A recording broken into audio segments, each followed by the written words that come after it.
श्रीलंका ने ये फैसला क्या डर कर लिया है और आखिरकार पाकिस्तान के व्यापारी अब चाह रहे हैं भारत के साथ अच्छे रिश्ते। दरअसल पाकिस्तान के अंबानी ने अब सरकार के खिलाफ एक बड़ा विरोध शुरू कर दिया है। जानेंगे क्या है मामला, इसके अलावे बहुत कुछ। आइए जानते हैं इन खबरों को विस्तार से। कहते हैं जरूरत से ज्यादा चतुराई भारी पड़ती है। पाकिस्तान को यही चतुराई बहुत ज्यादा भारी पड़ रही है। इस वक्त पाकिस्तान गंभीर चुनौतियों का सामना कर रहा है। महंगाई अलग है, लचर इकोनॉमी अलग है। इमरान खान सरकार देश के अंदर एक अलग ड्रामा कर रहा है। पेट्रोल डीजल से लेकर खाने पीने के दाम बढ़ रहे हैं, जनता के ऊपर बोझ पड़ रहा है। ये सब कुछ हो रहा है, लेकिन पाकिस्तान अपने देश में सुधार करने के बजाय भारत के ही पीछे पड़ा हुआ है। अभी भी जो जियोपॉलिटिकल ऑर्डर बना हुआ है वहाँ भी यही देखने को मिल रहा है कि पाकिस्तान भारत के खिलाफ जहर उगल रहा है, अरब देशों के कान में फूंक रहा है। पर अब बड़े व्यापारी जो पाकिस्तान के हैं वो सीधे सीधे पाकिस्तानी सरकार के खिलाफ आ रहे हैं। दरअसल पाकिस्तान में मियां मासा जो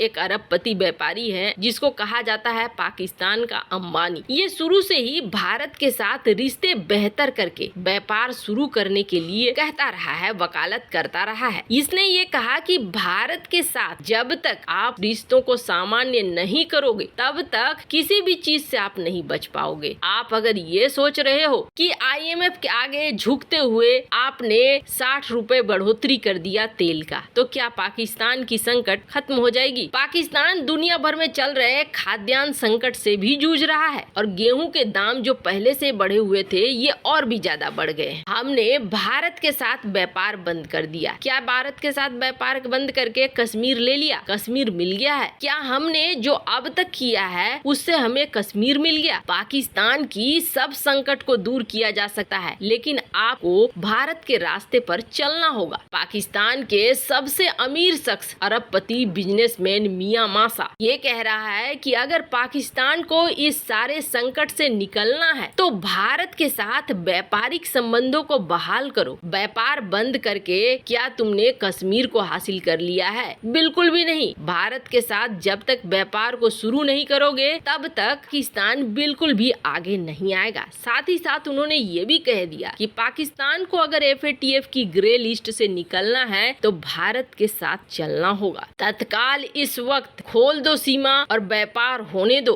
भारत के पास टेक्नोलॉजी है, हमारे भी पास कुछ चीजें हैं, हम भी उन्हें दे सकते हैं, हम भी उनसे ले सकते हैं, हम चीजों का हल निकाल सकते हैं। इसलिए मासा ने ये कहा कि पाकिस्तानी सरकार को भारत के साथ संबंधों को सुधारना चाहिए। खैर, पाकिस्तान सुधारने के बजाय इन संबंधों को और भी ज्यादा बिगाड़ने के पक्ष में है और उससे ज्यादा कुछ भी नहीं है। भारत और पाकिस्तान के रिश्ते सामान्य तब तक नहीं हो सकते हैं जब तक पाकिस्तान में कई टुकड़े न हो जाएं, क्योंकि पहले से ही राजनीतिज्ञ पाकिस्तानी जनता को भारत विरोध का चूरन पिला पिला कर बड़ा करते रहे हैं। अब ये पाकिस्तानी जनता दिमाग में यही भर के है कि भारत एक दुश्मन देश है और इसके खिलाफ ही जाना है। अभी जो मुहिम चल रही है उसमें भी आप यही रोल देखेंगे पाकिस्तान का। खैर, जहां एक तरफ ये सब कुछ हो रहा है तो वहीं दूसरी तरफ क्या श्रीलंका ने डर से ऐसा किया है। जैसा कि हमने आपको पहले ही बताया है कि रूस का विमान जिसे जब्त कर लिया गया श्रीलंका में। हालांकि इस वक्त श्रीलंका और रूस के बीच बहुत ही कड़े स्तर पर बातचीत चलने लगी। रूस ने सीधे सीधे धमका भी दिया श्रीलंका को कि अगर आपने इस मसले का हल जल्दी से जल्दी नहीं निकाला तो इसका परिणाम भुगतना पड़ेगा। आप देखेंगे श्रीलंका की अभी स्थिति वैसी नहीं है कि श्रीलंका दो अलग अलग देशों के चक्कर में पड़े और दो गुटों के चक्कर में पिसे, क्योंकि श्रीलंका में इस वक्त हालात बहुत ही बुरे हैं। अब हुआ क्या है? हुआ ये है कि जिस कंपनी की ये प्लेन थी जिसे लीज पर दिया गया था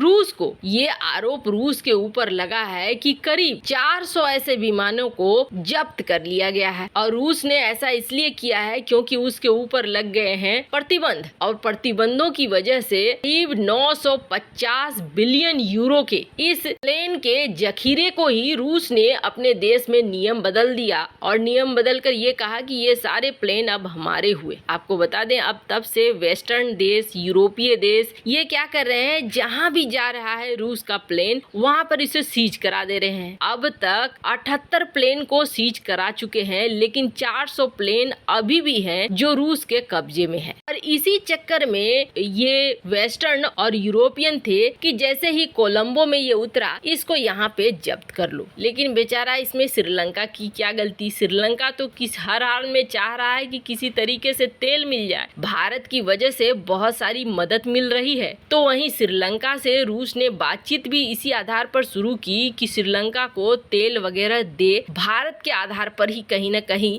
ये डील फाइनल हो भी रही थी। श्रीलंका की स्थिति इस वक्त ऐसी है कि भले ही सामान के बदले सामान देकर वो कुछ तेल ले ले, लेकिन ये बहुत ज्यादा दिन तक नहीं चलेगा। हाँ, एक चीज जरूर है कि श्रीलंका के तेल मिलते ही उसकी बहुत सारी समस्याएं हल होनी भी शुरू हो जाएंगी, क्योंकि तेल ही महंगाई का सबसे पहला शुरुआत होता है। भी आप श्रीलंका में देखेंगे लंबी लंबी कतारें लगी हुई हैं। अभी भी सरकार कई बार हाथ खड़े कर देती है कि हमारे पास कुछ भी नहीं है, इसलिए आप ऐसा न करें। यहाँ पर लाइन लगाने से कोई फायदा नहीं होने वाला है। हम रूस से बात कर रहे हैं और रूस से जैसे ही फैसला हो जाएगा, डील फाइनल हो जाएगी, तो तेल आपको मिलने शुरू हो जाएंगे। अब ऐसे में पश्चिमी दुनिया को छोड़ते हुए श्रीलंका की अदालत ने एक फैसला दे दिया। श्रीलंका की अदालत ने ये कहा कि जो आपने एरोफ्लोट का विमान जब्त किया हुआ है उसे तुरंत छोड़ दीजिए। मतलब रूसी कंपनी का विमान अब मॉस्को जाने के लिए तैयार है। कोलंबो कमर्शियल हाई कोर्ट के तरफ से ये ऑर्डर दिया गया कि कोलंबो से उड़ान भरने के लिए अब ये विमान आजाद है और आराम से ये उड़ सकता है। अब श्रीलंका की सरकार ने ये कह दिया है कि एरोफ्लोट और जो सिलेस्टियन एविएशन है, यानी रूसी कंपनी और आयरलैंड की कंपनी, इन दोनों का ये अपना विवाद है और ये अपनी जगह पर निपटाएं। इनका वाणिज्यिक विवाद है, इसमें तीसरे देश को घसीटने का कोई मतलब नहीं बनता है। ये कंपनी कह रही है कि पट्टा खत्म हो गया है, लीज खत्म हो गया है, और रूस कह रहा है कि ये हमारी प्लेन है। अब जो भी मसला है ये आप आपस में दूर कीजिए और हमें इसमें फंसाने की कोशिश न कीजिए। अब जैसे ही पश्चिमी देश और यूरोपीय देश सत्ते में आ गए हैं, लेकिन क्या इसका असर पड़ेगा और श्रीलंका को IMF से लोन लेना मुश्किल होगा? खैर ये तो आने वाले समय में ही पता चलेगा। पर फिलहाल के लिए श्रीलंका ने रूस का रास्ता पकड़ा है, न कि पश्चिमी देश या यूरोपीय देशों का। वैसे इस मामले में आपकी क्या राय है? श्रीलंका ने जो किया है क्या वो सही है या नहीं है? कमेंट कर अपनी राय जरूर बताएं। जल्द मिलते हैं अगले वीडियो में नई खबर के साथ।